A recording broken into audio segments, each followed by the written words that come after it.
The Royal Canadian Legion has taken something old and made it new in Fort St. James. It's turned over its veterans facility to a newly formed society to fill a void in that community.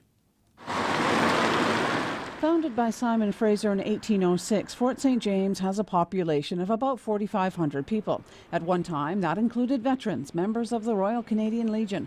But in recent years, their numbers have begun to dwindle, and the Legion Hall fell into disuse. When BC-Yukon Command became aware of this a couple of years ago, we started to look for ways that we could maintain a footprint and a legacy for the Legion in this community and to continue to respect our veterans, and we set about doing that.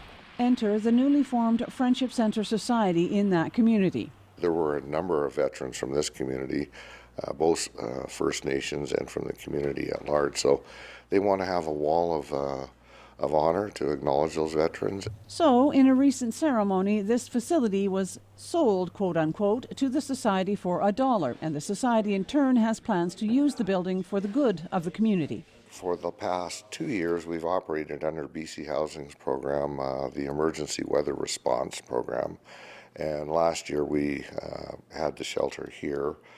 The first year we operated out of a church.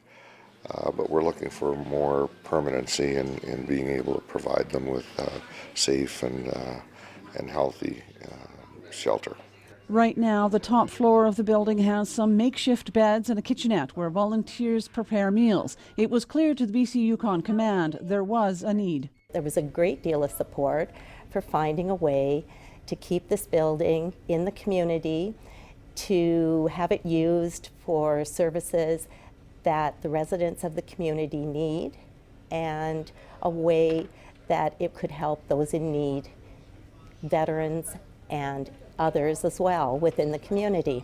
George HoLem says now that the official sale has happened, work will begin in earnest to convert the former Legion Hall in the spring. Once the money starts to flow, we'll move quickly into action to develop the shelter downstairs and the Friendship Center operation upstairs. So I'm saying probably by next fall, 2020 fall, we should have things up and moving and fairly operational. Part of this new partnership between the Legion and the Society is that there will be a wall in the shelter dedicated to honoring the veterans who once graced this facility. Cheryl Jan, CKPG News.